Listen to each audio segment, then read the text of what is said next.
stop. I mean, if I thought we would stop it 94 feet away, we'd go out and play 94 feet, just get in on everybody, much like UNLV, and stop the ball and fight for every square foot of space on the floor. We're not able to do that. Not many teams do, but still we want to stop the basketball. First objective is to get it stopped.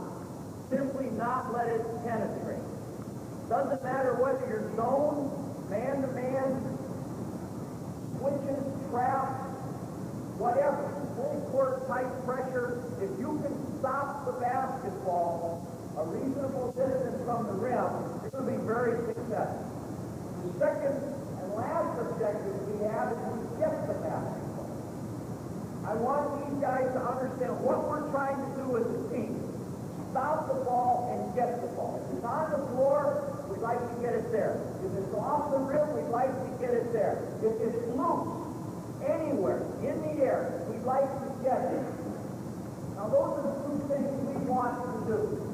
We don't talk about much else in terms of defensive objectives.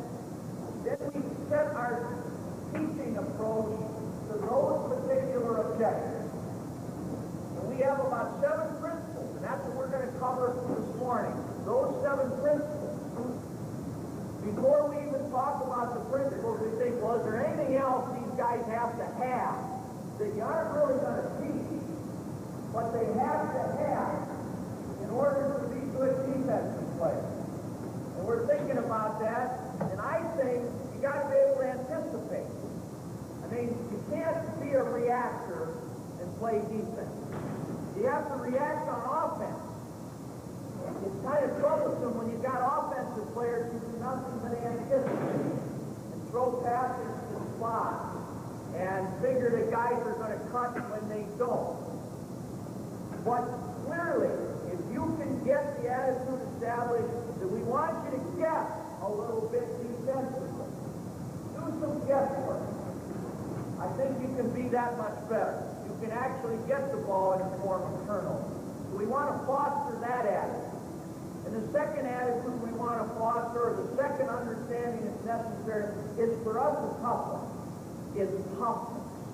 Just the notion of toughness. You hear coaches from Coach Del Harris on down through grade school coaches say, I like the way that guy plays defense. He's tough. Or I wish our defense was tougher. We want to be tough to play against. It requires the ability to be a bit physical. The game has changed much over the years, and there's a genuine calling to be physical. It requires youngsters to develop some strength. I think everybody is into building some strength. But strength in and of itself doesn't do much good if it doesn't translate to the floor in the form of toughness. At our camps, I often talk about this, and this may sound blasphemous to the coaches, maybe to some of the players who don't like it, but I often say I can usually pick out a basketball player who's played football because they have developed a degree of toughness. I know of no other activity where going at somebody and not stopping before contact is a part of the game. Teaching that, teaching second and third effort is inherent to football. And I have come to the point where I really believe that playing football for those physically capable is one way of developing toughness. There are those who have it naturally, whether they ever step on a football field or not. And there are those who haven't developed it because they've not had the opportunity to go into someone or have someone hit them and have to keep battling, which is what you have to do on the football field. So for those of you who are inclined to think, I don't know if I want my players playing football, I think it's one of the great teachers of one of my prerequisites for basketball that there is. I'm talking about toughness. Now once we've established that, then we begin with our principles. And I shifted this sheet that I handed them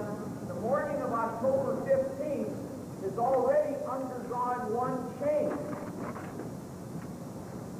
I used to have converted, getting back as an understanding. They had to have the understanding. We didn't have to teach it. I said, well, if we emphasize, these guys will get back. After 3 weeks of practice, I discovered I have to teach getting back. It doesn't happen. Kids don't naturally convert. They will go back leisurely. They prefer to play defense while retreating instead of retreating and attacking. Again, if you're going to be an anticipated kind of defense, you must retreat and attack. Back many, many years ago, when Coach Knight was on the speaking circuit, he used to always talk about the art of war by Sun Tzu. That was in my formative years, and whatever he said, I ran out and read or tried to memorize. But the only thing I remember from that book was it is in the art of war, and the idea was never take arrows in the back. Never take arrows in the back, meaning if you're going to be successful in war, even if you need to retreat, you must go all the way back, set your line of defense, and be ready for a frontal attack. That's about the only thing I remember from that book. But it's been very beneficial in making it clear that we've got to sprint back.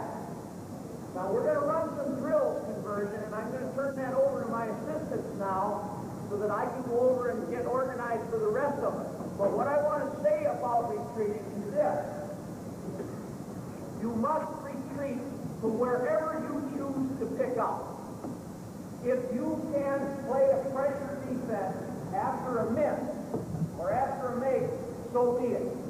Southwest Missouri, who year in and year out has been by far the best team in our league, is now in the Missouri Valley, was able to set up a box press after misses. They did it against teams who didn't push the ball, and they were very successful with it. Coach Spoonhour was able to convince his players, this is our point of pickup. Others will retreat to the sideline, others to the 3-second line. The point being, you go back as far as you need to. The general rule is, whomever you designated to get back first. In our case, we designate our guards, both of them, because we want our 3, 4, and 5 man to hit the offensive board without fail. We don't even want them to have an excuse for not going to the glass. So we found the need to send 2 guys back. We do not want either of our guards to go to the offensive board. A long rebound is certainly a possibility, but we want 2 guys back. And we tell them, you must go back as far as the first defender down. If there's a guy running all the way to the end line, you got to get that far back. You must get as deep as that guy, and then you can come out once your teammates have passed you. We must go as deep as the offense. We must stop the basketball. Once we've gotten as deep as the deepest offensive man, the second thought is get on the basketball, and the third is match up. Get to whatever defensive formation we happen to be in, which for us is almost always a man-to-man. But first, get as deep as the offense. Secondly, stop the basketball. And thirdly, match up. You'd be surprised how that order is reversed. You watch most kids in the off-season convert, and they'll run back looking for the guy almost every time. And of course, that's a bad habit that carries over. 2 habits that carry over that are harder heck to change, and that's one of them, and the other is lockout. I mean, guys don't block out in the off-season. It takes a long time to change that during the season. So I'm finding you got to drill on it. So we do a number of things. And I'm going to turn this next portion over to Coach Heidemann, who's going to show you some of the drills. And that's the way we're going to work it. And when it looks like you're getting tired, and I'll kind of watch a couple of my buddies, when I see them dozing, then we'll take a break. as Coach said, we believe it's a skill that's taught. And what we're trying to do is get the players to understand we have to make this transition from offense to defense. And it's not so easy. Kids have to be worked at it. So we're going to start out with that concept right now. We have right from the floor, get the floor free. Right? That's all. Make sure you stretch. Just do a little stretch if you don't want any pull. And that's what we're going to wait until we get moving. All we're going to do is call a switch drill. Many of you have done it. We will not do, people, anything fancy. If you know anything about Coach Bennett and our program at Wisconsin, we do things as simply as they can be done. And we do them over and over and over, so we think the kids have it. So most of our drills you'll find are very, very simple. Right on offense. We call this switch. It's keyed by a verbal command, and here's the teaching point. I'm going to say switch, the ball will be set down, green will take the ball on offense. The white team may not guard the man that's guarding them. They have to go into the lane, make sure they're into the lane, and then explode out on someone new. Offensively, we must bring the ball into the paint. We don't want green taking the ball, making one pass, and someone jacking it from out here. Because that's too hot. That's not realistic for the defense. What we're trying to teach these men is together, these four whites have to stop the basket. They got to do it together. It's not one man's job, it's their job together. So let's see how they do it. Okay. So they'll just pass it around. We don't get on green here. We just want to move it. Switch! That's my ball, my ball. I got that. And we'll play it out to completion. Wait.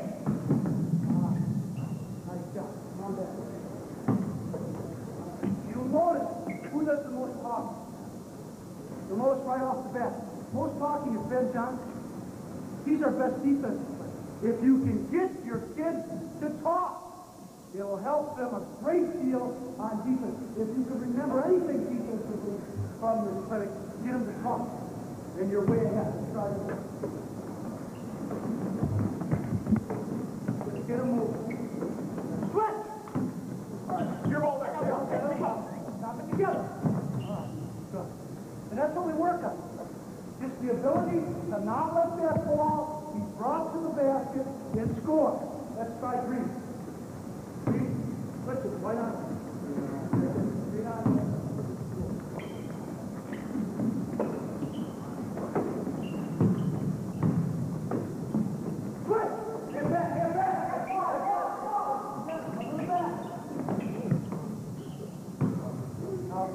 That's not good defense. But you have the idea that they were moving, they're talking, they're going into the lane, and they're looking out for each other. They're looking, where is that ball? Those are the things we're trying to do. Tonight with another white, we're going to go to change and another green. All right? Same group. All right, all we're going to do is go full court. Now we use a different command, you'll see why in a minute. We call this change. Same drill, but now we got to go down 84 feet here, 94 in college. Okay? White on all. This is change. Same principle, and now we got to travel the whole floor. Change! Back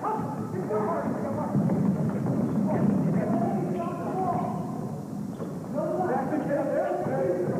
Now we're going to play it out. Always play these drills out.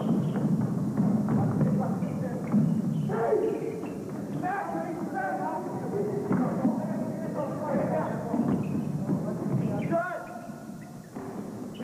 Rebounded. We call that, we're not getting that, we call that finishing the play. It does no good if we're on green to work our standings off and not get the rebound.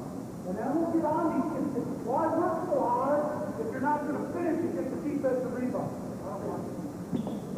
But this is a change, Joe. Let's watch it once again. Now you can call it as many times as you want to get them running as fast as you want.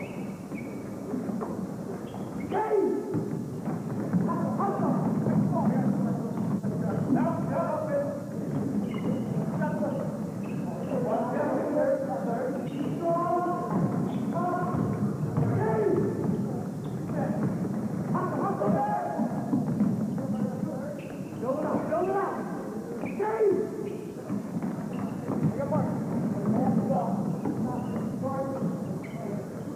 Get an idea of what we're trying to do. Come on down. All right, right down. Okay. Now we found we have to play, we played Loyola Marymount, all right, 2 years ago. Did a nice job. We had a heck of a ball game. But this wasn't quick enough to get down the floor. They just didn't stimulate how fast they get down. So we add something to this drill. And we call this our manager's drill. And we put it right here. On that side of the floor. Now he'll inbound the ball. When I say change, Tony will drop the ball. That ball's gone. Green is taking a pass from our manager and going down the floor. It just speeds up the whole process because they don't have to bend down and pick that sucker up. That rock is now going down. And that's the kind of conversion that we need to do.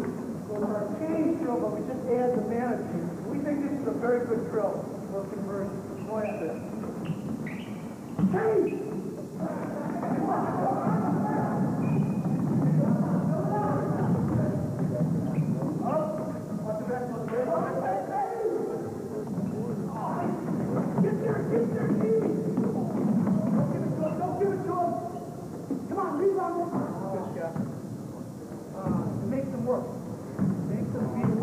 To make the transition right away from offense to defense.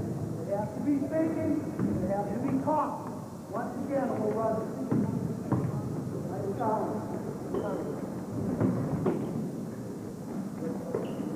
Hey!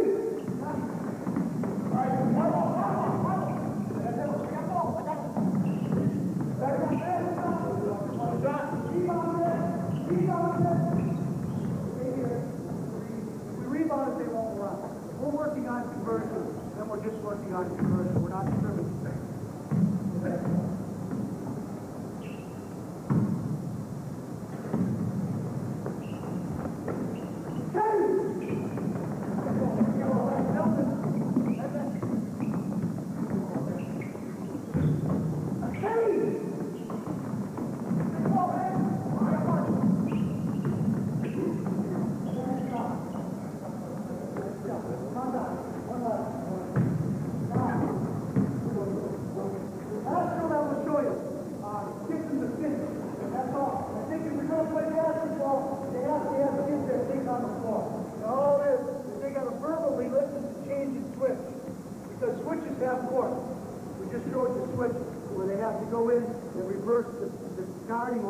Changes the full court drill, and we're asking him to think on the feet.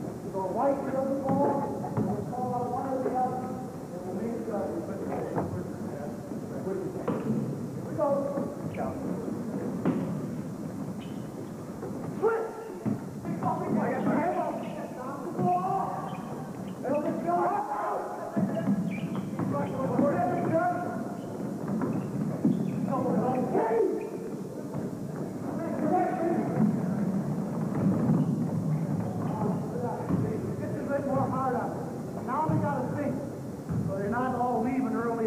On a change because you can bring them right back with the switch call. All right? Thank you. We'll be around all day if you have any questions on these drills. Please don't hesitate to come out and ask. We do a good job explaining them. We'll spend as much time as we need. But that's some of the things that we do with conversion. That's number one. I figure if we can get back, we can be tough. It's hard to play against a lot of guys in the back. We start doing that. We had success over in the Soviet Union because we did one thing well, and that is we got back and made those teams work against the set defense. They don't like to do that. They like to play up and down with a fluid kind of game action. But now our team is ready and waiting for them. So that's important. And we just slipped that one in as a teaching principle this week because we weren't satisfied with the way we were converting after the first 2 weeks. The next point is pressure the ball properly. Pressure the ball properly. If you can get youngsters to get on the basketball the right way and really be sound fundamentally, I think you have given that youngster something he can hold on to. I used to say when I was coaching high school ball to our junior high coaches, and perhaps I hope I'm not offending any others. The best one I've ever had is the guy down here, Billy Swartz. He was my assistant, one of our assistants, junior high at Eau Claire Memorial when I was there. And nobody taught it better to those youngsters than he did. So when we talk about pressuring the ball properly, we don't overcomplicate it. We just really make it pretty basic. Ben, come on out here, please. Anthony, come on out with the basketball. All right, now, I say this first so you understand. If a man is dribbling, you got to have a cushion. You got to be wide. You got to be as wide and low as you possibly can. If he's dribbling, I mean, that has to be an understanding. Nothing more than that. Stay wide, stay low. Wide means don't put your feet together. Low means get your butt down. Bend your knees, not your back. My experience has been that the real conscientious players tend to do that, but often do it at the wrong time. And what we have learned is when a man's dribbling, stay low and wide. All right, so you run your little dribble zigzag. Go ahead, just up and down. Just quickly, go ahead. Wide and low. All right, fine. Now, the point I want to make is this. If the man is stationary, if he's stationary with a basketball facing that rim, this is the mistake we make all the time. You must be high on him. You must close out on a man with the basketball high, meaning with your hands and even your torso, your upper torso must be more upright because you can do everything right. And when a guy suddenly is stationary, you give him a great look at the basket or his next pass, and all of your work really is wasted. So it's very important that if the guy catches the ball, you close on him high. Still controlling, I mean, this thing right here, still controlling your center of gravity properly. We say be athletic. We talked to one of the Packer, I think Steve Swan did, to one of the Packer assistants and how they evaluate talent. And they said they will not consider a person, you know, it might be a quarterback with a great arm, but even there, they obviously don't do that because they have a great athlete at quarterback. They said they will not consider anyone who is not athletic from the waist down. And that's the key ingredient in evaluating talent. Does he have upper leg strength? Does he have the ability to be balanced? The most important element in playing professional football, they feel, as far as picking one thing that goes across the board. Well, the same thing is true here. We're asking men to be high, but still be athletic from the waist down. That is so very, very important. So the difference is, if Tony is dribbling, do I just dribble around? Dribble around. We're wide. Take up as much space, and we want to be able to keep a chart. Let's keep going. Keep a chart on deflection. Every time Ben can touch a pass, we might take a third man, because most of our individual defensive drills are done with a third guy. If Ben can tip a pass, anytime he can tip one, we want to give him credit for deflecting. So wherever Tony is going, you don't have to make him look good.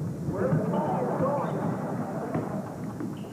we want him to be conscious of being wide, taking up space, because it disrupts.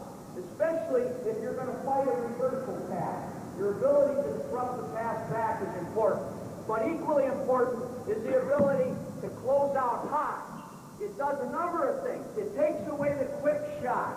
It takes away the quick look inside, and it makes the man think of dropping the ball and settling for something down lower. And so, in theory, we want to stay wide and low on a man moving with the ball, and we want to be high on a guy who is stationary.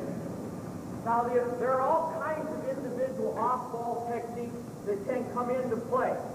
And we're talking about the ability to push a guy who is weak hand.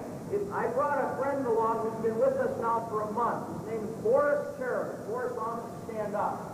Boris is a youth coach in the Soviet Union. And he is responsible for a lot of these teams who who are here now playing.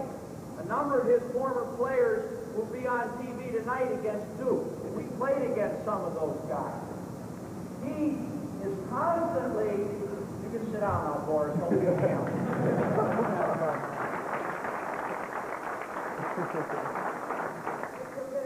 To visit with him. He's constantly on us, telling us God take away the strong hand. Apparently it's a big deal in the Soviet Union with his teams, which are really good defensive teams, to really play the strong hand hard, no matter where it is. Because he believes not only does it make the guy handle the ball with his offhand, but he believes it's much easier to affect the shot. Now, Tony is a left-hander. It's much easier to affect the shot from this side. And so that's a thought that we have experimented with. Now, in our pass defense, at the end of our presentation, I'm going to demonstrate the difference between our pass and our push. Right now, I'm mostly concerned about the principles. If we want to push, if we want to get on the basketball and make it go a certain way, we just say to the guys on the basketball, get your nose even with the man's inside shoulder. Get your feet parallel to the sideline. And don't let him come back to the middle.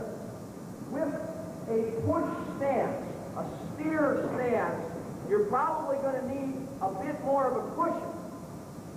Now, on the other hand, if the guy is real quick, we let him open up. We let him drop his back foot slightly. In this way, still keeping the nose on the inside shoulder. But especially when the ball is on the baseline. If the ball is on the baseline, we just say to the guy, all right, now we want you to line up with your sternum to the corner. If you can maintain that kind of alignment, if you really want to push your steer, and the ball is on the baseline, in this gym it would be nice because you got this straight yellow line right here. Anything below that, you could line up with your sternum to the corner and make the man put the ball on the floor to the outside. Now, as Anthony gets closer to the lane, just move in a little bit, you still apply that rule. Sternum to the corner, and you're still a little more head up. The ability to play the basketball probably takes one more ingredient, and then you can be good at it. And I talked about anticipation. If you have guys that just come out and eyeball the ball, or eyeball the face, or eyeball the midsection, they quickly become reactive. So it's very important, turn it around and take the ball back. It's very important that the defender makes the offense do something. And we say anticipate, bluff, step up, step back, play high, play low. Just simply, when a man catches the ball, do not allow him the time to make good decisions. So if Ben's got the ball, we would expect Anthony to be active against him. So about the time he's going to do something, then you're ready to play. If he puts it on the floor, widen out. The last thing that I didn't mention before about dribbling that I've noticed that his mistake is the guy's dribbling, and he slows up with a dribble, there's a tendency to close on the man. And I think that's a big mistake.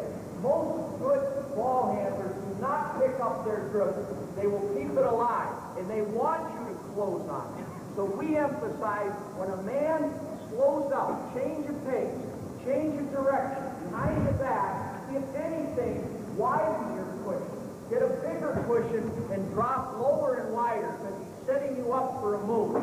We maintain that you can always be quick enough to close on a shooter when he picks the ball off the floor. Now, if the guy's a quick shooter, you're not going to get him anyhow.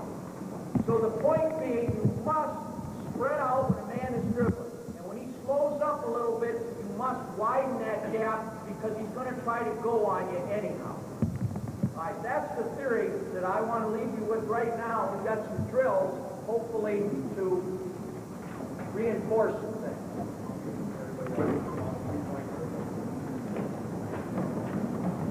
First drill I'd like to show you is what we call our mirror drill.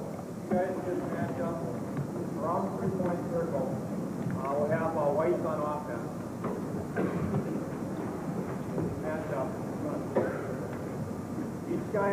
is going to have a ball. And just simply put, we want the defense now to get used to the idea of what we call mirroring the ball. Okay, over here, Tony's just going to move the ball around, Ben's going to react to it. And let's have everybody do it.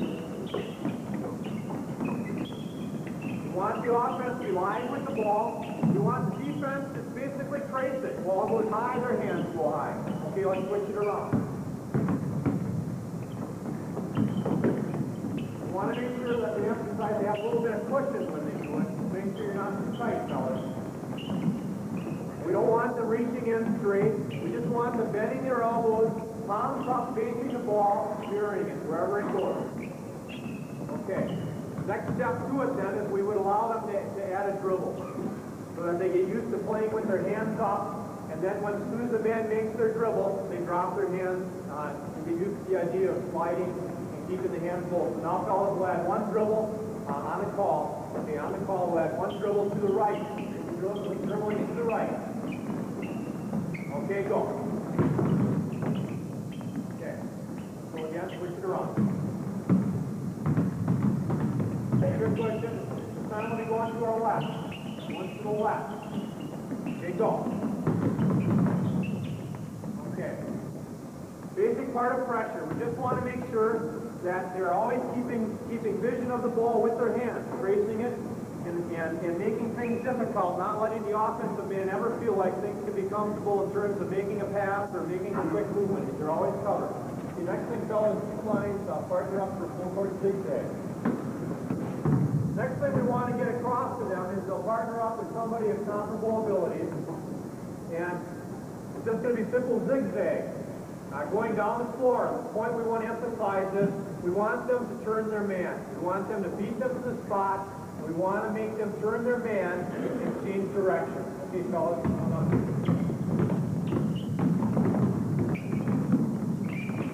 Stay going wide. Stay going wide. Notice the hands are not going to the feet. We want them to take up space. Okay, then switch it around on the back. Keeping on pushing. On the emphasize. Keeping that pushing. Turn their man. Dribbler gets that ball. Watch them to jump back and keep their pushing.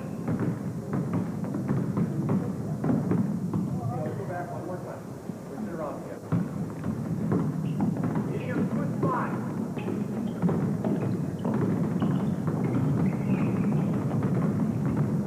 Keep the cushion that we want. We shouldn't have to worry about the getting feet.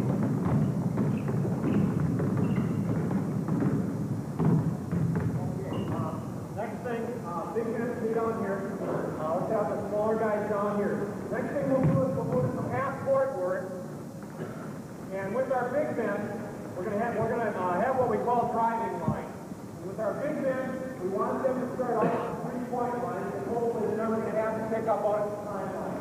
We're gonna have them picking up at the 3-point line, simply controlling their man, while the smaller players that will have to apply some pressure out on the floor will start out at the timeline.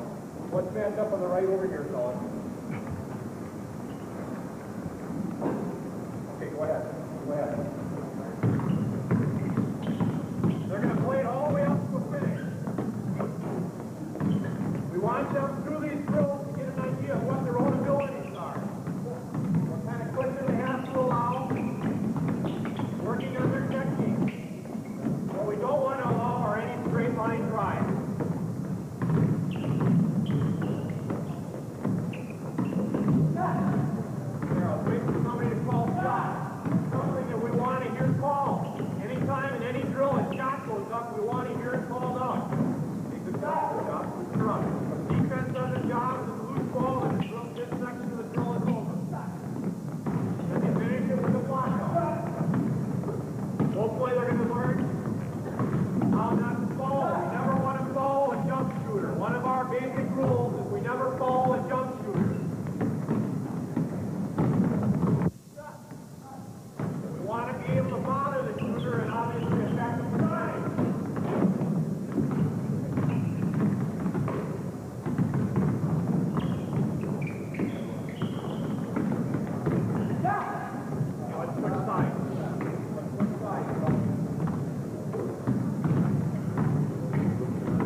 Next thing, most of you guys can sit down. If I can keep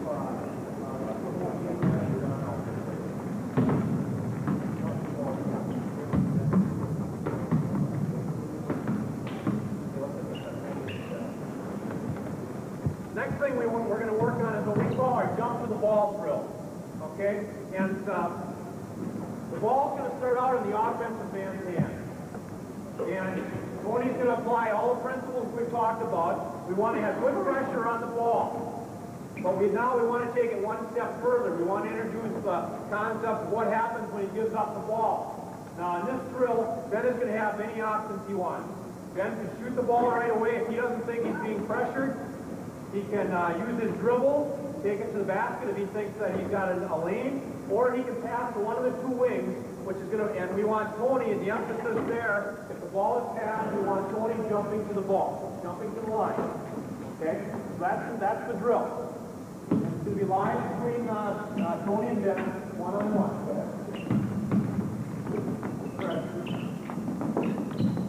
Trying to pass that. The idea is we don't want to give up. We don't want to give up any backdoor cut, and we want to force Ben to get the ball as far back out on the floor as we can. Nice job. He did his job. He did a great job there. Okay, and then we'll rotate. The idea, as I said, we do not want to allow the cutter to get the ball back off the pass, and then once he makes his cut, we want to force the ball back out on the floor as far as we can.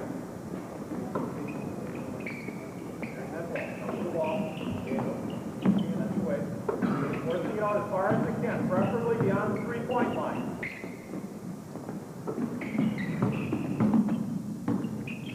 Okay, good.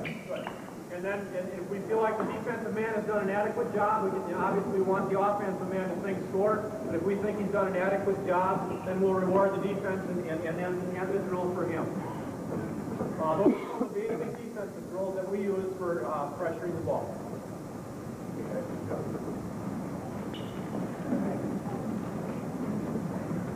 Folks, I forgot to make one introduction. Our trainer noticed well, we brought along a young lady who we're very proud of this evening. Her name is Lori Fellner. She's from West Bend, and she is on the national handball team.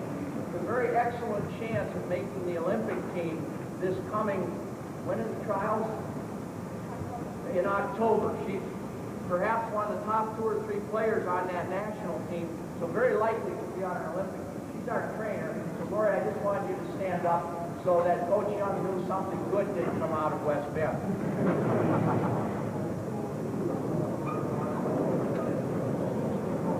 All right, next we're gonna move on to the third teaching principle in order to implement our objective to stop the ball and get the ball.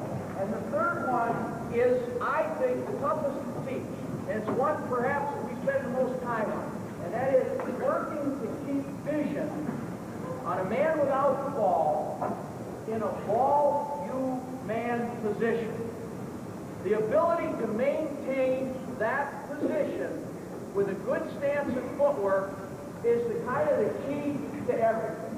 If I could please have Larry come on out, Dino come on out, and Jeremy come on out. Okay, Dino, you take the ball. All right? Now Larry will be on defense. The ability for Larry to maintain this particular position is as much a matter of discipline as anything else. If he can stay down, if he can work hard enough so that he can always see ball and man, he's done something. As a matter of fact, it may, when we tell you what principle we're using right now in terms of distance, it may negate even the teaching of ball side and outside. What we would like to say to Larry, and again, I want to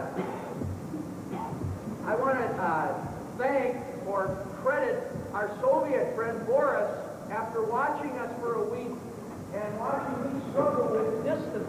He said, why don't you just say 1/4 of the distance off the man you're guarding? 1/4. If the ball is here and Jeremy is here, that's roughly 1/4 of the distance. Now that's in the normal pack defense. When we go to our push, as we call it, you'll see we'll exaggerate. The thing I'll tell you about our push or steer, or the defense that you know most of us for, is everything is exaggerated. Stance on the ball, position off the ball, all of that stuff is exaggerated. We'll then use the thought of 1/2 distance. But in this case, 1/4. And we ask Larry to maintain vision for as long as he can by retaining a closed stance, having a hand close to the passing line. We let him make the decision if his man is a receiver or not. And I try to keep it that simple. Say, if you're guarding a man who's a receiver, then you should keep your lead arm on the passing line. Don't get your elbow, don't get your shoulder, don't get your head too far extended. Because our whole theory is make them handle the ball away from the basket. Don't even invite the backdoor pass unless it's a dead ball situation, which I forgot to cover on the ball, where you just crowd the basketball. Then you go total denial. But what we're banking on is something that I observe every time I go out and watch youngsters play, is very few of them see the defensive man when they make a pass. Good passers always pass away from the defense. But a lot of guys just look at the offense and they make a pass without being aware of the defense. And we're finding that a lot of mistakes are made. So we ask Larry to keep that hand on the passing line. If he doesn't think Jeremy is a receiver, then we say take the luxury of getting away from the passing line, still maintain a closed stance with vision, still maintain vision on ball and man. And that's all we ask him to do. Again, we're always seeking to find the simplest way to teach the most good. Because they get in the ball game, they can't be thinking of too many things.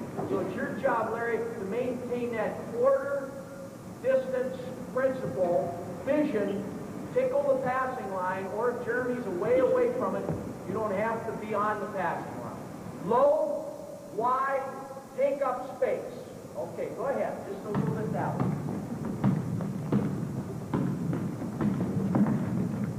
All right, fine. And so we don't have to say help side ball. We don't have to deal with that now. We just need to deal with the notion of ball, you, man. Maintain ball, you, man. When the man is close to the basketball, bring the ball over here. Let's say you're down at the wing. When the man is close to the basketball, that 1/4 distance, of course, shrinks. But still, Larry's going to be in such a position that he can contribute to that major objective of stop the ball. He can still help on the ball and recover. If we're pushing, as I said, we're locating halfway.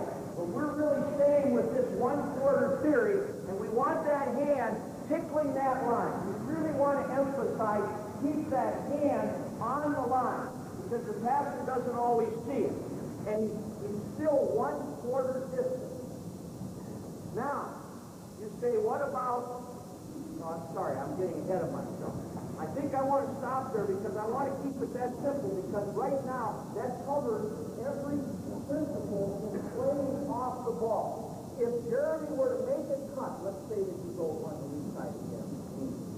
If Jeremy were to make a cut through the lane, at some point, we give Larry permission to make a contact. He can make contact. And what we say is making contact is as individual as shooting a basketball. Some guys are excellent at blocking and cutting. For example, if Dean is guarding either of these two guys, he will straight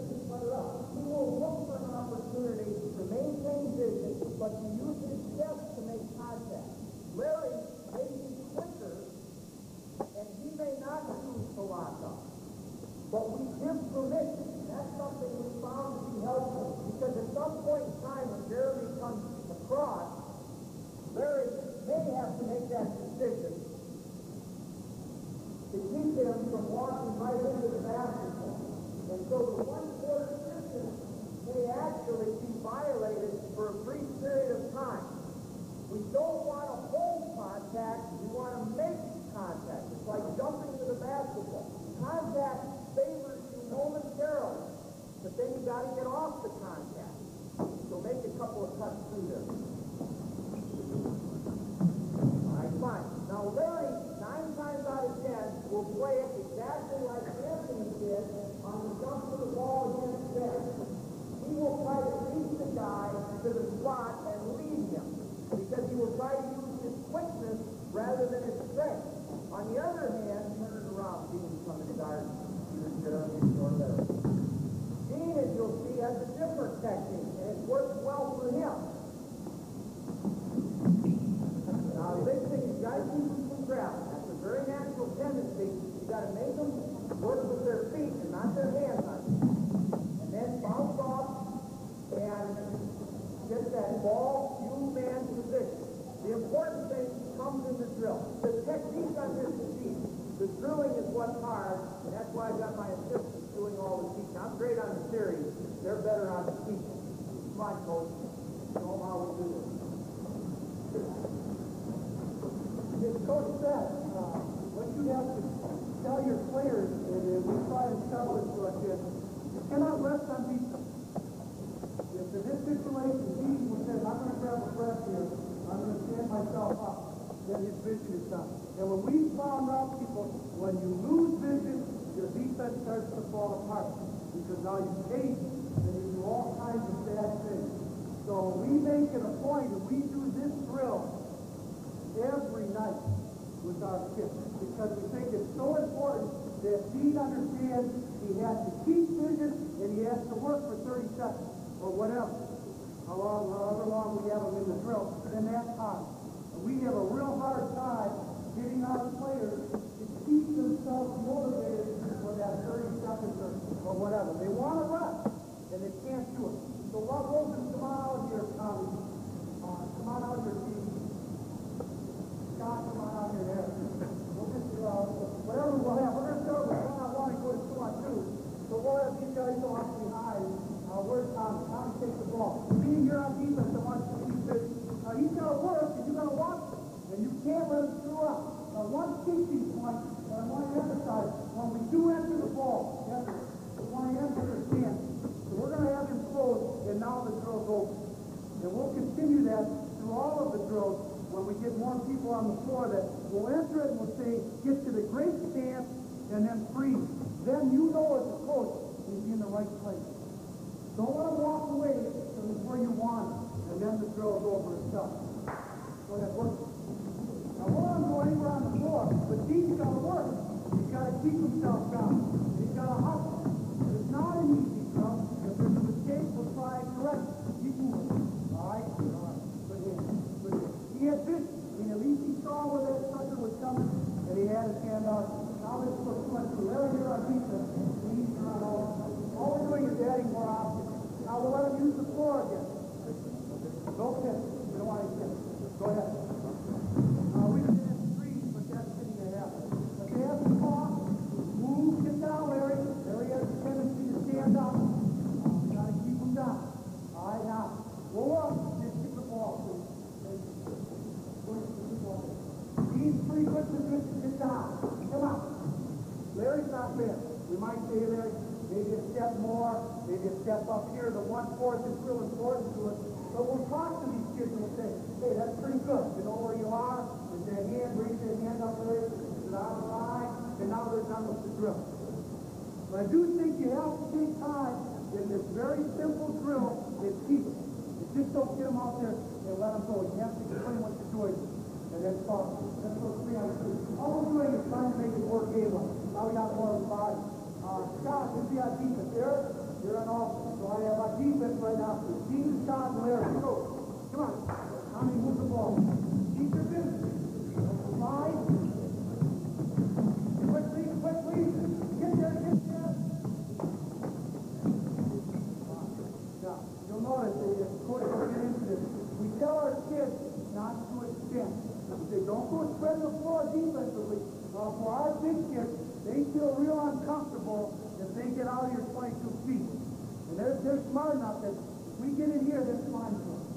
If you're going to run an offense out here with 6-8 kids, we'll play you and see what happens. But again, you got to adapt with your kids. Don't have them be chasing out here at 25 feet in vision because that's too much floor to cover. But again, you check these people, what kind of position are they in, and then deal with that. Okay, I want right now, you 6 players, stay here. And I have Scott and Eric on top. All right? Larry, you and Dean are going to work on defense again. We'll have Jeremy on the outside, Dean over here. All right? Drill from what we call strong side to weak side. Same drill, big. But now we're going to ask them to move with the pass instead of the dribble, which is a little more difficult, a little harder. So we want the Dean to be real aggressive here. If the ball's passed across, Larry's got a tip. Now we get to that position. 1/4. Let's get over it. Again, we want to be in a position where we can deal with the cutter. If the drill goes, then we'll let this man, in this case, this is Jeremy, make the cut across if the ball's on the far side. So let's just work without the cutter, just going from the strong side to the weak side. Position, get your Larry. So, get father, keep low, good vision, hit through. All right, got an effort. And now we got reverse set position. Everything's going to be stopped. Are you in good position? High ass, get down at the knee. Straight. Let's do it once again. Come on, move. Move out there. Don't stand around, Dean. Don't make it easy. Don't let those offensive people stand. Get moving. Make it hot. Make it hot. Hold on, all right? Go. Not there. Again, maybe too far.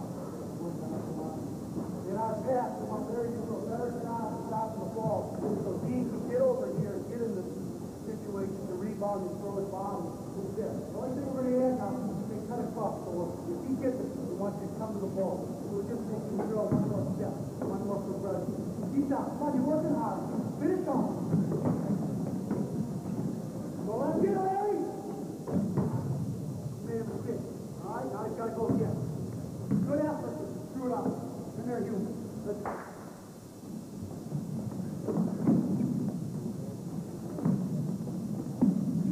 Keep moving off it. See the vision. Now our goal is to have every pass against us outside 19-9. Now we won't be satisfied with this in our drill. Again, he's got 2 feet inside. It's our goal. If he catches it here, that's going to be acceptable. But in here, it is not. So we have different standards. And you set the standards that you want to deal with. But this is a drill that we like. It teaches us something. Last drill I'm going to show you. Let's use Dean and Jeremy. We'll put you on defense right over here. Larry, you and Dean on offense over here. You can take the ball here. This is real hard, people. Get in that relation, 1/4. If you're strong on the ball side, you got a good defense. If you're strong over here, these guys can do a good job, especially at our level of play, then you're going to have a very good defense.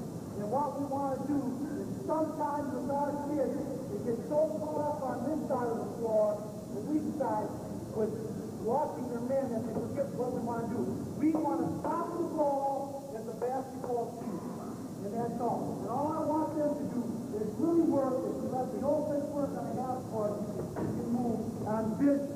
That's all. All right, go ahead. Get that vision. All right, go ahead. Come over. Okay. We want them to be able to see. Flip of the screen. There's the ball. You can bring it in. You'll take a step.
got a short fence. Right now, I go one more. Let's go one more. One more. Sorry, Mike. Yeah. So let's do one. All right. Keep the ball out of the post. Johnny, Dean, come on out here, please. Keep the ball out of the post.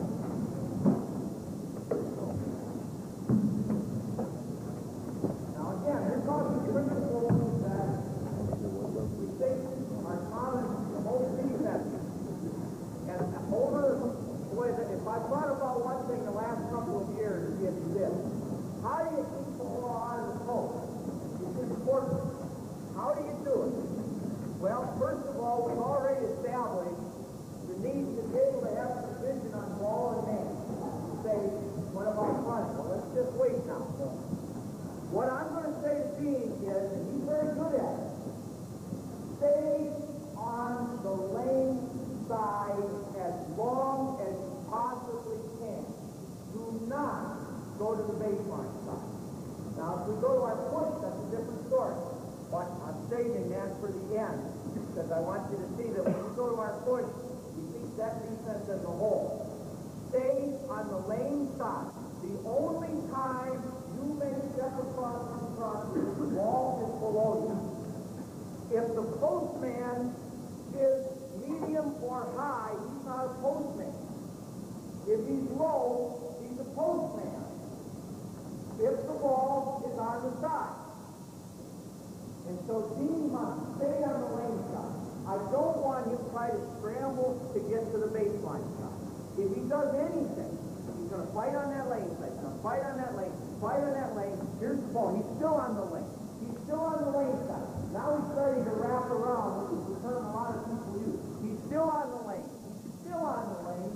He's still there. Now when the ball gets to the baseline and you got a low post, that's when we will allow him to front, because we got the rim as a defensive player there.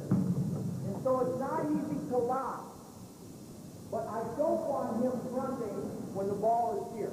I want him battling the lane because he's still in great shape to get a block. If you think I'm more concerned about rebounding than I've ever been, it's because now after 5 years playing against great offensive rebounders, we've got to keep people on the help side or the weak side a little closer to the offensive player so they can get to him when a shot goes up. We've got to keep the postman in position to drop that foot and still get him to the baseline. We've got to do that kind of thing that we cannot always do when we're fronting. So we say, stay on the lane side. Fight the impulse to get caught behind him. And it does happen. And then furthermore, we say, if the ball's on the baseline, I still won't even criticize him if he stays on the inside. I will not criticize him for that, because it takes a real good pass. Remember, we're playing head up on this guy. When we're playing on the lane side, we're pretty much head up on the basketball. He can stay on the inside as long as he wants. I would not criticize him. But he has the luxury, particularly if it's a great center, of stepping across and playing front. Now, if he gets caught and the ball comes back to your front, if he gets caught and the ball comes back and Scotty steals him, there's only one mistake Dean could make, and that is to try to fight the way he came. If he fights that way, it'll end up in a fairly easy play for the offense. We tell him if you get caught, pinned against the baseline, just fight back through the lane and do the best you can. So let me show that again. Anthony, jump out here so I can pass it to you. We're in a front. The ball's going to be swung. Scotty steals him. He's got to go that way. It's a little thing, but what I'm trying to tell you is that you do the agony I've experienced hundreds of times in doing it the wrong way and making kids fight the same way that they went. And so if you can fight back underneath the traffic to that volume man position, it may save you some hassle. You never have to fight back over the top. But in this case, he's going to hold that position as long as he can. He's got that arm cut. It takes an excellent pass to get it there. His quickness is, he's as quick as 6 feet. He's as quick as anybody. Put a piece of there and he's quicker than anybody in the world. But still as quick as anybody, even without the piece. It's the farthest piece. And he will get there. He will keep people from getting the basketball inside without a basket. Remember, the guy is stationary with the ball, and you're high-handed, you're tracing, sometimes deflecting the ball. And when it goes back, if he's on the inside, it's easy. It's easy. If he's fronting, and he's against a good postman, because you're going to front great post players. You're just going to know that. You're going to front them, probably. And so now, he's not going to get back so easily, but we want to see if he can get back. 6 times 10. That's the best he can do. That's the very best he can do. Now that's what we do against the post. Probably 75% of the time. As I said, when we're pushing or steering, as you know it, we exaggerate everything. Our push, I'll just say this, our push or our steer defense is our zone. It means we flood. We flood to the ball. We push the ball. We shut down reversal. We sink all the way across. That guy standing with a basketball over here is looking at 5 people crowding the area of the ball side of the floor. And we're making the man with the ball dribble. That's the flood. I want to show you that in its entirety at the end of the defensive segment in one simple setting. But we're talking now about basic defense. We have to play 75% of the time. And that's how we're going to play the post. We're not going to pull from the baseline side. Coach, what are you going to do with it?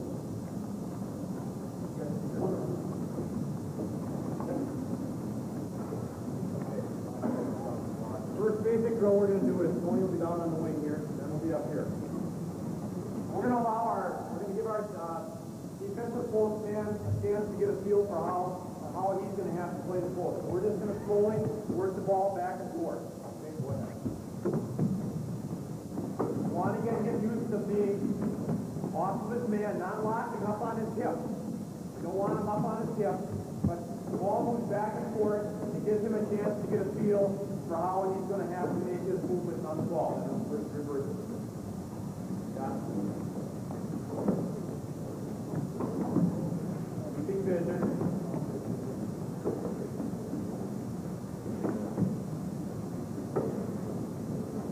Okay, good. Good. PC is done. Good. Another possibility that might take place in post play, and we'll do it on what we call our help and recovery drill between two of our smaller players.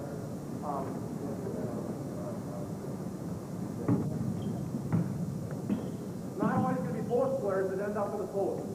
Okay? It could very easily happen that a cutter is the person that's going to end up in the post. So we're going to start out with a basic help and recovery drill where Tony's just going to punch the dribble into the gap. Ben's going to react, make the pass to Tony, and then make the cut down into the lane. And we want John now to get some practice on getting used to playing it down in the post area. That's right. Then Tony will take the dribble to the baseline. Look at it.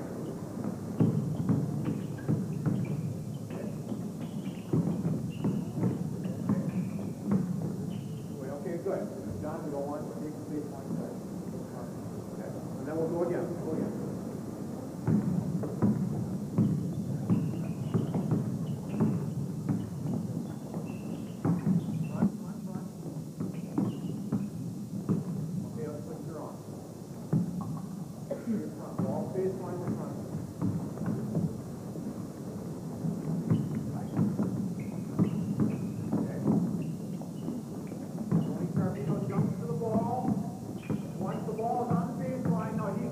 Practice.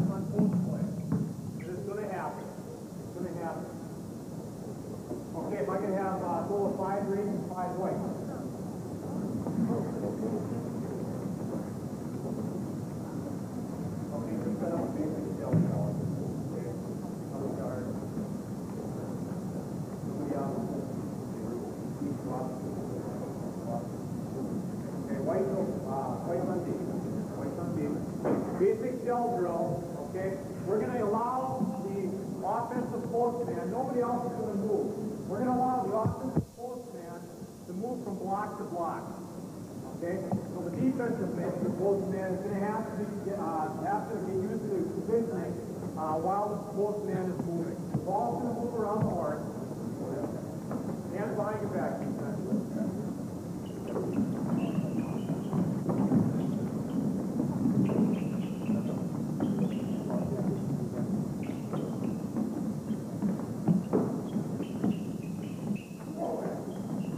Okay, good. Let's switch it. The key point down here is that the postman is not locking up on the hip. Okay? He's giving himself the opportunity to move by staying up the line, keeping a ball-you-man relationship. He's not locking up on his man. He's up off the ball, off of his man rather, and he's always maintaining that hand on the line. Okay, let's go back around.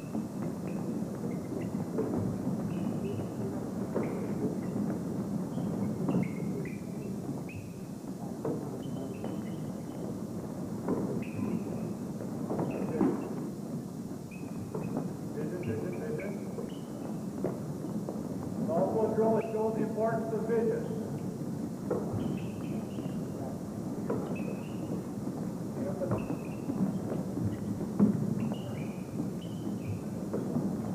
Okay, so punch, let's take the dribble to the baseline now. Go ahead and take the dribble to the baseline. The postman's also got to be ready to go.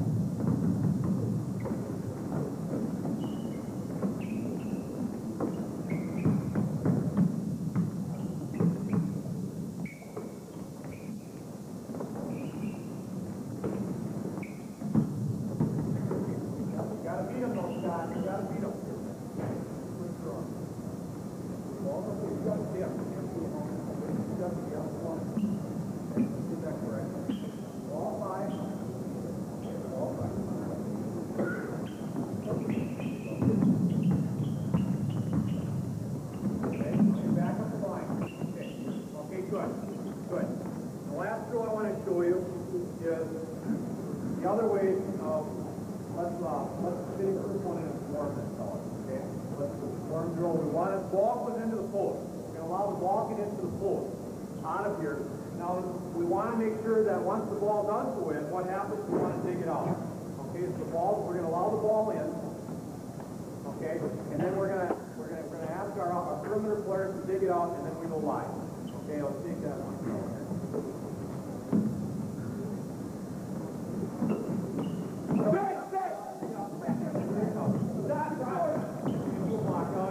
Okay, good.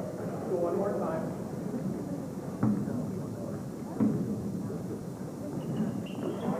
Hey, take it up.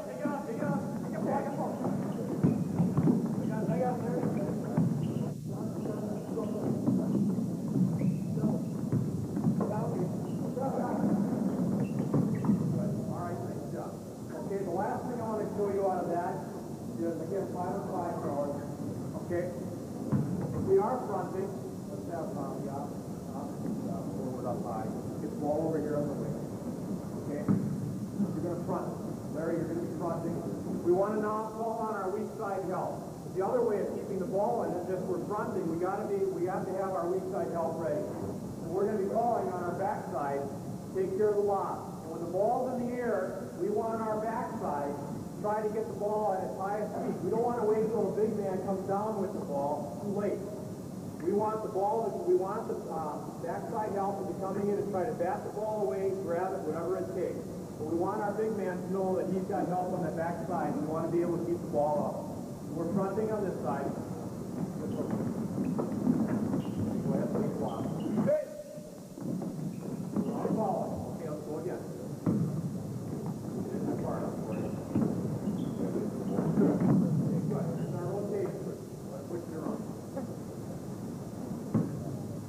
Again, we want to do it without calling. It's obviously a major point. We want to develop that confidence. We want to make sure it is dug out. Okay, let's go again. Get it high.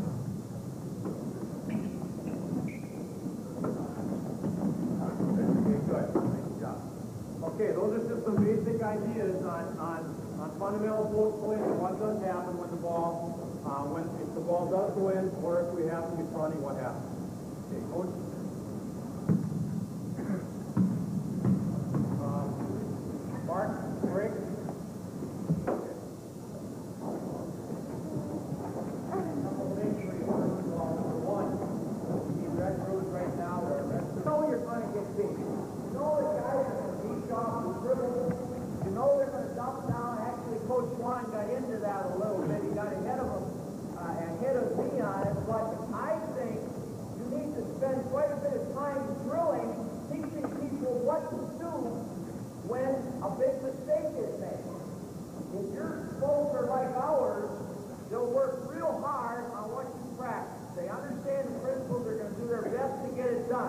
but then all of a sudden a breakdown occurs. The ball goes in, it's dribbled in, passed in, and for that moment they stand. It's almost like saying, this can't be happening. This is not supposed to be. And they freeze.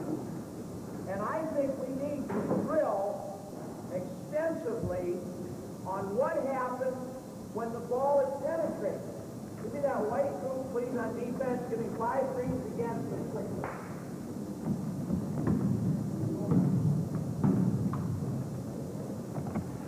Now, there are basically 2 ways the ball is going to be penetrated. One is off the dribble, the other is off the pass. Now, Coach Swan shows you what happens off the pass. If the ball comes in, we don't have a corner. I fooled around with stuff last year, and I wasn't satisfied with having rules or principles for when you break down. When you break down, that's a crisis. When a crisis occurs, you protect the most valuable part of your defense that you have, and that's the basket. And so that's the premise that we use when a breakdown occurs. So if the basketball does get inside, the first thing we think about, if it's an option for the guy guarding the post. If he's running, it may not be his option. But if he's not running, he's on the side, they get the ball in, we say to him, defend. Defend, meaning get in line with the rim. Just get between the ball and the basket. Take away the quick drop step or turn around and dunk or whatever it happens to be. So if Larry does that, that's the momentary stoppage that we need. From then on in, we just say everybody converge on the basket. Now, without giving them a rule, they will almost instinctively do the right thing. Meaning, if they're away from the ball, if they're on this side, they will simply close down the basket. In other words, John will come in and close down on this side. Anthony probably, in this case, has a difficult decision, but 9 times out of 10, he's going to go for the basketball. He's just going to go for it because he sees himself being involved with the ball. And Ben is going to come back. Now, what we tried to do last year, which didn't work probably because it was poorly taught by me, is we tried to say we will only close down from the top and we will stick at the wing. And it sounds good, and I know there's a lot of protein to it, but I think you have to have some kind of formula if you consistently let the ball go inside. If your idea is that you have a defender inside who's so good that you just do not give him excessive help, you might have this rule. We don't. We just say swarm. Swarm to the basket. The guys on the ball side will go to the ball. We ask them to get a piece of it. We ask them to be high and active so that the pass isn't so easy. Now what we do is we say to John, because Dean is here, it doesn't always happen that you have extra people helping. If you're on the side where you're not involved with the ball, we let them gamble. And we would like to see John gamble on a pass back out. We would love to see him do that and pick one off. But the big thing is we do not want to leave Larry naked down there against the basketball. So that's one thing that has to be done. On the pass, everybody go to the basket. Nobody stays out there and says, well, I was supposed to teach the reversal. I was supposed to defend the 3-point. We want everybody going down and doing what has to happen. The guys on the side away from the ball are going to be permitted to gamble. Now, it's no different if there's some kind of dribble penetration. Before I say that, let me say, if Larry is fronting and the ball does get in there, now you can see it's impossible for Larry to defend. So Dean has to defend in this case. Whoever is the guy closest to the basket, often it's going to be the guy on the post man, but often it might be somebody who he must defend. Now that puts all kinds of pressure on John to recognize this is a reaction. This is not anticipation. You don't anticipate being beaten. You anticipate helping and stuff like that, but you don't anticipate them getting the ball into you. So you got to react. And John must react quickly and get to the depth of the ball and seal off the backside. He must go to the rim. Everything else will be the same. You say we've got a 4 team on the ball. We'll live with that because it's a scramble. If they kick it out and get the shot, then it's pretty good basketball by that post player. So I wanted to make sure you understood that you must defend the rim first. Now, on the other hand, it is dribble penetration. It occurs from the side. It's so important that this man, in my experience, against dribble penetration, is one of the key people is this guy right here. They often have a tendency to stand if they feel they're not involved. The ball isn't thrown into the post. Normally, you'll get the right movement on the help side. But their rule is the same. Penetration, get to the basket.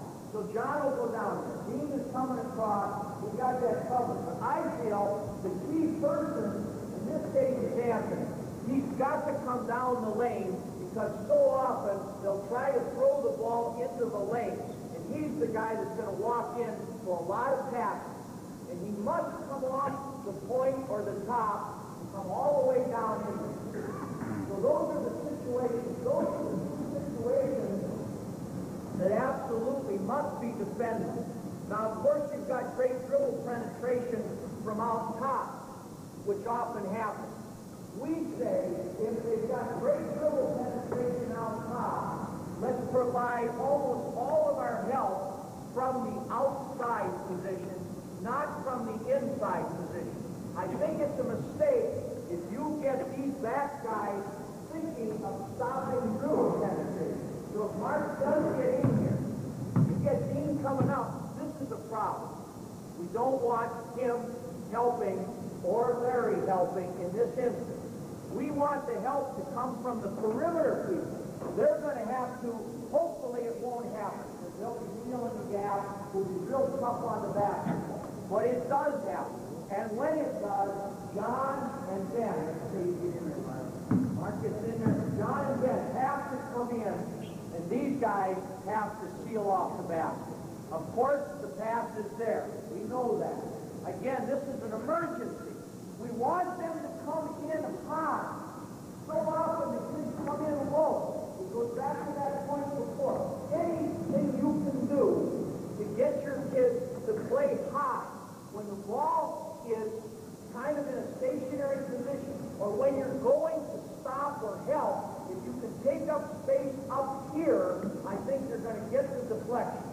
It's not even a little thing anymore. I think getting disciplined enough to play high and take up space is very important.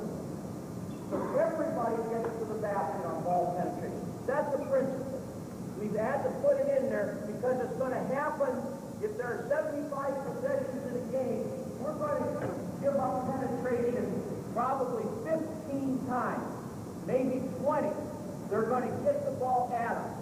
And I can't stand on principle and say, well, that doesn't happen, or we have to apply our principle. We just say, correct the situation, dig it out, start over. So in any drill that coach runs, you'll see that we'll swarm. They'll either score or they'll kick it out, and we will go back and start over and get as tough as we can not to let it happen again.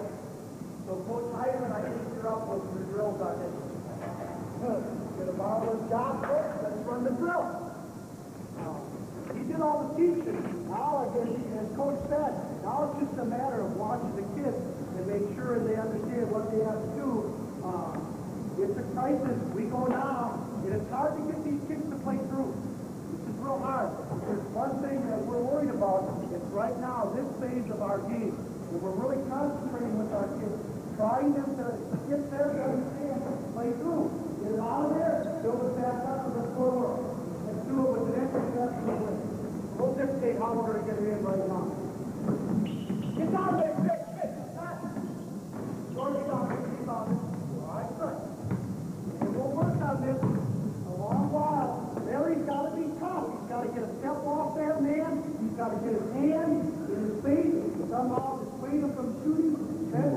guy gets down there and get his hand on the ball, we'll get it.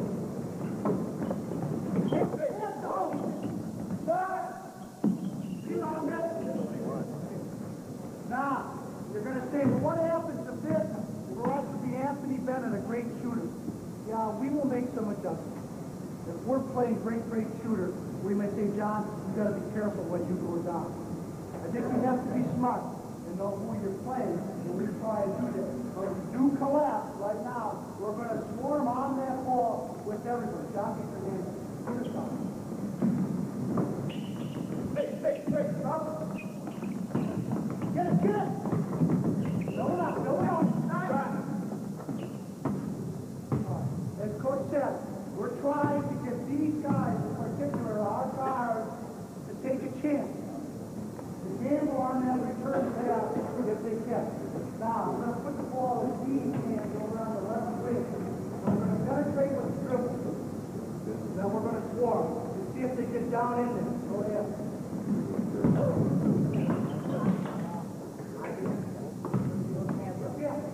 Keep those hands up high. Get them up there. Now you gotta build. Now we're top. Really strong. Get on the side. Good help. Go.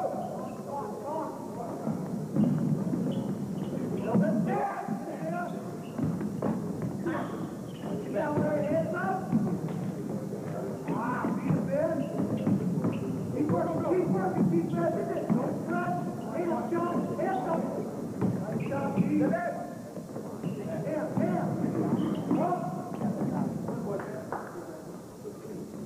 Now we got to play through. That's the hard part, to make the transition, as we were saying, from a mistake to get the defense back solid, where you're in control of the offense and you're not chasing. That's critical to us, that we get these kids in that frame of mind where they have to scramble a little bit to come back and be real rock solid and work through them. We think that's very important to any defense that you have. At all. One of the drills that we like to do for stopping penetration, I think it's a good drill. We'll ask at this time, John, will you step out? And we'll have 4 defensive players that will take the ball and not guard it. The only rule that Mark has is he can only shoot the ball when he's in the paint. He can go anywhere on the floor, and you'll see these 4 gentlemen guarding their people, but yet stopping penetration. So it makes them recover, help stop the ball, and get back, which I think is a great teaching thing that you need to play a good defense. So if you will, they stop our penetration, Mark, you want to try to penetrate, the shot has to be into the rim. I got this. Ball, stop. And out the get it. Now again, the principle you saw there, Dean was high, Dean's got to stop the ball. Who's ever below him, that's the best. The top people must stop the penetration. I got it.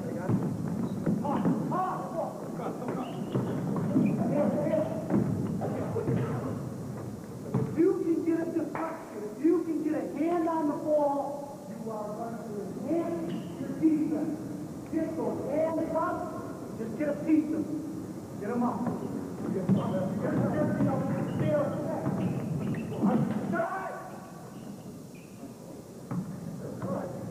Get back to him.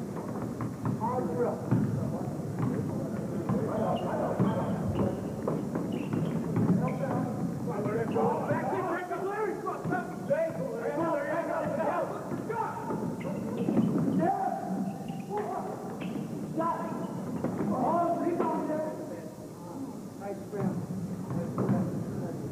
It teaches the people, again, a concept that you need if you're going to stop the ball together. Not individually, you're going to work together as a team. It teaches them to talk, which I think is very important on defense. That they have to talk and say, I got it, you take it, I'm behind you. And then they have to get back to their man and they have to finish. Finish real strong. All right, let's do it one last time. Roll it on. Hands up. Up.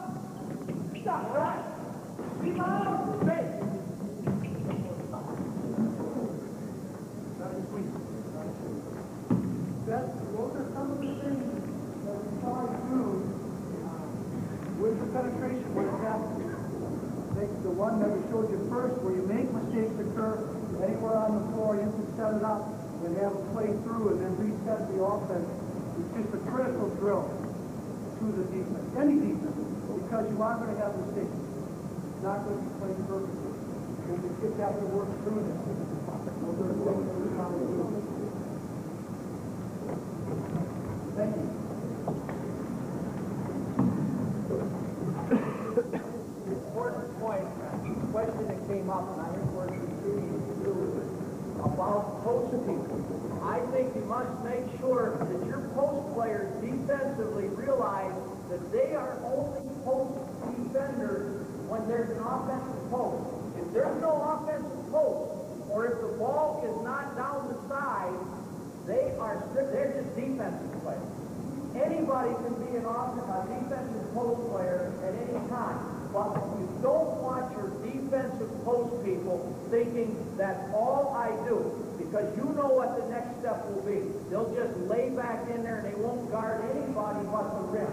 They think my job is to protect the basket and I'm a post defender. If their guy comes out, they must come out and be perimeter defensive players.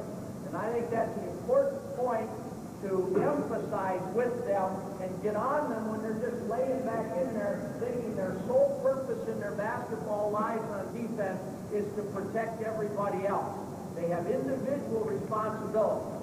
Right now, the next to the last defensive point is dealing with screens. Now, the game has changed perhaps in the area of screening, I think at least, in the last 10 or 15 years, more than any other area. There just are more off-ball screens. You watch the NBA. I watched the Pistons last night. I like early season NBA ball and late season NBA ball, and I'm seeing more off-ball screens. I love watching college basketball, and the good college teams screen the heck out of people. And I think the good high school teams are doing it too, except maybe you don't see quite as many man-to-man. At any rate, you need to address dealing with screens. And I say, when you guard the screener, help and recover. Now that's the principle. You say, well, what about the guy on the man receiving the screen? The point there is, if you're getting screened, I don't want you to worry about anything except beating the screen. John, come on out here. Mark, come on out here. Corey, come on out here, please. Okay, John is going to guard Corey. I say to John, he's being screened. I say to John, I don't want you worrying about anything except beating that screen. John is very good at this. He slips the screens as well as anyone at least I've worked with in the last couple of years. And we say to him, do it any way you want, even though you're in a ball man position. Even though he's ball man, and I've got the ball here, Mark, if you say the pick. If he needs to go around the outside of the screen, he has a position. As a matter of fact, if you guard great scorers or shooters, it's probably better to tag the man around the screen. Guard his numbers. So if Mark sets a pick on John, John has permission to step up when Corey uses it and follow him. He has permission to do that. In fact, it's better to do that against the guy who looks for the jump. Because if you guard a good outside shooter by coming ball side,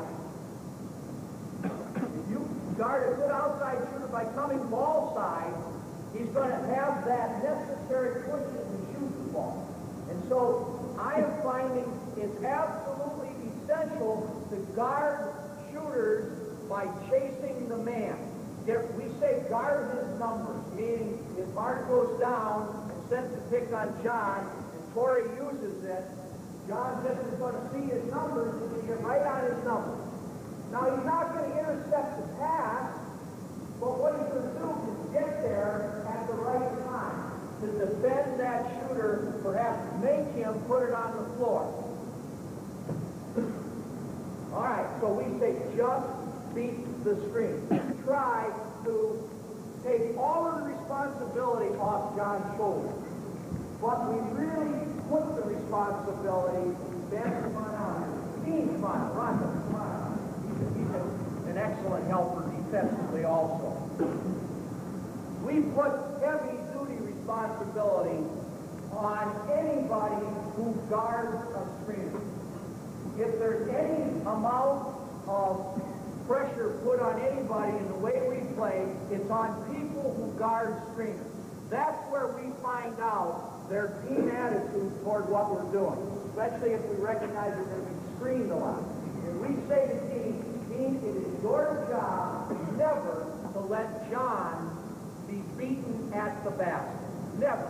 Because you know, for example, in the little thing I just showed you, if Mark goes down and screens John, and John is tagging him,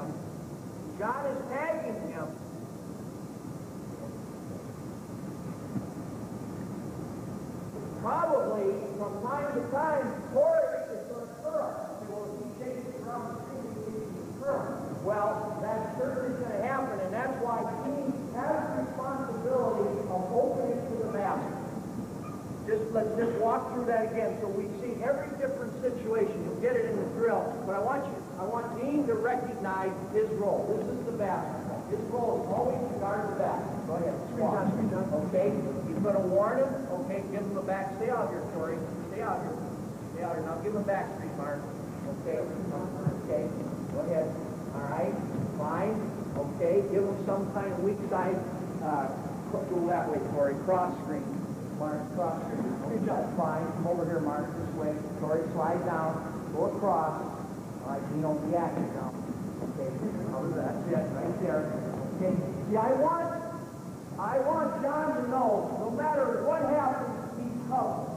If it's a ball screen, if Corey's got the basketball and Mark's going to set a ball screen, he's got to know that Dean is going to give the real early help.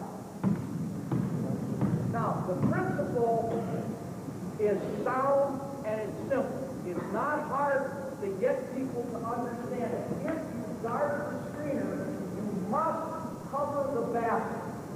You don't want to get that reversed in your mind, which a lot of times kids will do. Where Mark, now you're again. Corey, go down. I'll take the ball. Corey, we'll move this way. We'll be wider. Sometimes they like to gamble. Mark goes down and screens, and Dean might choose to gamble. And John is already fighting the screen, so we're not going to switch it. And you leave the screener wide open.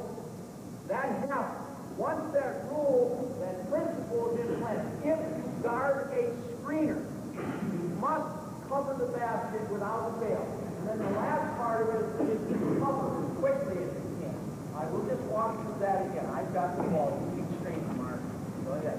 Okay, now recover, Dean. That's it. Go ahead.